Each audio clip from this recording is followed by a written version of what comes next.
Now on WISN 12 News. Traffic backed up for miles on the interstate overnight. The deadly crash under investigation on Milwaukee's south side. Plus, President Trump takes on the leader of North Korea, why he's raising the possibility that the two could be friends. Good morning and welcome to WISN 12 News this morning. I'm Eden Checkle. It is 7 a.m. on this Sunday, November 12th. Let's get your day started with a look at your forecast. We're dealing with a snow-rain mix out there, aren't we? Yeah, that's right, Eden. It might be causing a little bit of problems on some of the roads. Ground temperatures are a little too warm, but I've been getting a lot of reports throughout the morning. Thank you so much for that. So it gets me a better idea of what we're really seeing. Radar's kind of showing a lot of snow in the southern portion of our area, a little bit of a mix, and then north of 43, a little bit of rain. But I've gotten reports of some ice pellets in places like Burlington out toward Troy, which is right along the I-43 corridor. If you're out toward Delavan or Lake Geneva, you might see a little bit of some flurries mixed in, but I haven't got any reports of this sticking to the ground just yet. So that being said, just keep an eye out for that. Out toward Pleasant Prairie into Racine and Kenosha County, seeing a little bit of snow starting to fall along the I-41 corridor as well. That's going to be the look really over the next couple of hours, but temperatures are going to slowly get warmer. Here's the important numbers for today. You can see right at the freezing mark in Elkhorn. Janesville, a little too warm. I've gotten reports of rain out there. 35 in Kenosha, 36 in Racine is above that freezing mark, so I think as it makes its way closer to the water, we're going to see a lot of that change over to more rain. Now, by the time we get over the next couple of hours, we should see all these numbers start to climb a little bit more, and that should take us out of the range of freezing temperatures by the time we get to noon into 1. 40s expected for today. I'll keep a close eye on that rain-snow mix this morning, Eden, and I'll have a look at the rest of your week coming up. All right, thanks so much, Chris. Breaking news overnight, a deadly crash closed part of 43 southbound for hours last night. The Milwaukee County Sheriff's Office says at least 2 cars crashed in the right lane near Holt. The medical examiner says at least 1 person in that crash died. Another victim was taken to the hospital. This all happened around 9 last night. Police closed the interstate at Beecher. The road is back open to traffic this morning. Milwaukee police are investigating a shooting on the city's northwest side. It happened before 1:30 this morning at 30th and Center. We are still working to learn if there were any injuries reported. We're now hearing from the family of a school crossing guard seriously hurt in a hit and run early Friday morning. I mean, it had to be a very hard hit, you know, and they just kept going. It's just very hard to wrap my mind around that, you know. 71-year-old Andrew Tyler was walking to his post Friday morning when a car hit him near 72nd and Carmen. Surveillance pictures captured a burgundy Buick driving away from the scene. His family tells us his legs may have to be amputated. They're now pleading that the driver come forward. It would be nice if the person that did this thing would turn themselves in, because like my family said, it is the right thing to do, and also with sorriness comes forgiveness. That was his granddaughter speaking there again. Investigators are looking for a burgundy Buick seen in this picture. If you have any information, call Milwaukee Police. Right now, President Trump is in the Philippines for the final stop on his trip to Asia. He's expected to meet with the country's controversial president, who's accused of killing thousands in his war against drugs. During his visit to Vietnam, he spoke with Russian President Vladimir Putin. Afterward, Trump said that Putin again denied meddling in the 2016 presidential election and that he believes what Putin said.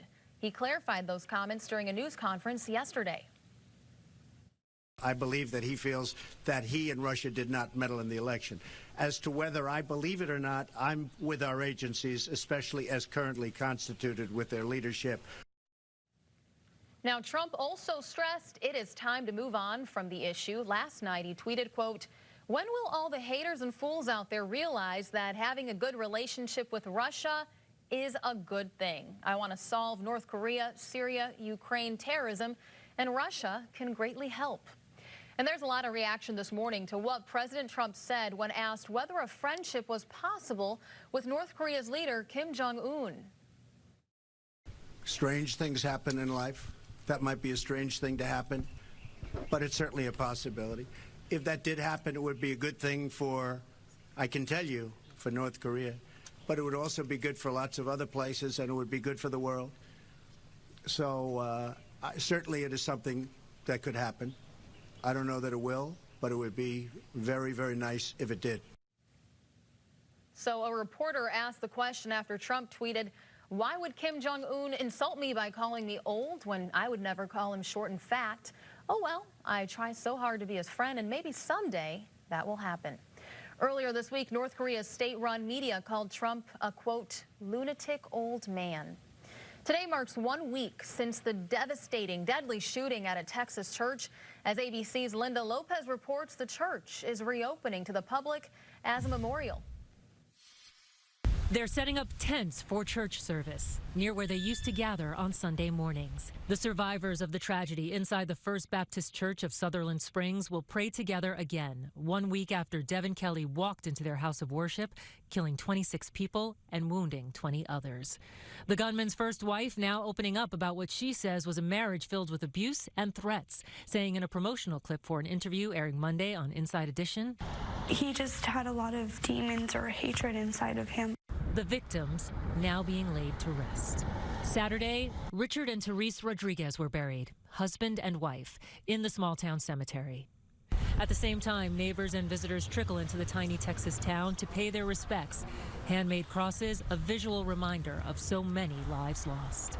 Just a few miles away in the town of Adkins, neighbors spent 2 days cooking over 5,000 pounds of food, all to raise money to assist the victims. I mean, like I said, the money's never going to replace the actual victims, but it will help them in the, I guess, the recovering process. Amen. Volunteers of the First Baptist Food Pantry showed up this weekend, like they always do, to help the needy. Lou White, the woman who organized the effort for years, was lost in the attack. Lou's no longer with us, except in spirit. For Lou, they served up bread and love and even a little laughter. Church leaders said volunteers allowed them to transform the site of the shooting into a beautiful memorial that celebrates and pays tribute to the lives that were lost. The public will be able to visit the memorial after Sunday. Linda Lopez, ABC News, New York. Right now, investigators are still looking into the gunman's motive. Time now, 7:07. The Wisconsin Badgers are Big Ten West champions. The Badgers have a 10-0 record for the first time in school history. The Badgers defense gave up 0 points to the Iowa Hawkeyes. Final score, 38-14. 12 Sports' Stephen Watson has reaction to the victory from Camp Randall Stadium.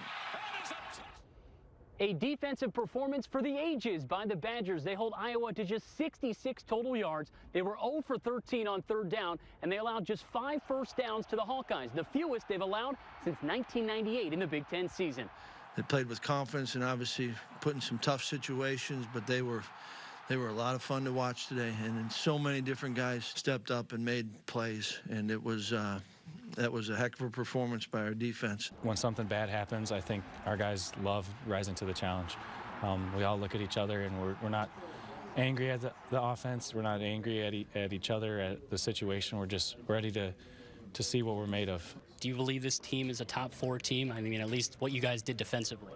I mean, I always have believed in our team since day one. I'm never not going to believe in this team. So we definitely had a good performance. There's still some things we got to clean up on defense, offense, and special teams. So, no, it was a good win. We just got to keep doing what we're doing. You know, when you're fighting for so much this year, you know, there's a lot at stake, and having to go out every week and prove that you're the top, you want to be one of the top defenses in the country, it means everything. It was the first time Wisconsin beat Iowa here in Madison since 2007, and they punched their ticket to the Big Ten championship for the 5th time in 7 years as Big Ten West champions. In Madison, Stephen Watson, WISN 12 News. The Badgers take on Michigan next Saturday at Camp Randall. College game day will be there. They tweeted last night, quote, "You've got an undefeated season on the line, and we are headed your way." The Packers take on their oldest rival today in Chicago. Earlier this season, the Packers beat the Bears. That was, of course, when Aaron Rodgers was healthy. Since Rodgers' injury, the team has lost 3 straight games. They're hoping to break that streak today with backup quarterback Brett Hundley. Kickoff is set for noon at Soldier Field. Time now, 7:09, straight ahead of Veterans Day honor, decades in the making. When we return, you'll get to meet the World War II vet who just received the Bronze Star. And here's Chris Swain in the Weather Center. Hey, Eden, we have a mixed bag of some rain, snow, and sleet out there early this morning. I'll break down some of the areas that are seeing this freezing precipitation, plus your week ahead coming up. The WISN 12 News app. Download for free today for important local coverage 24/7. Watch Ellen.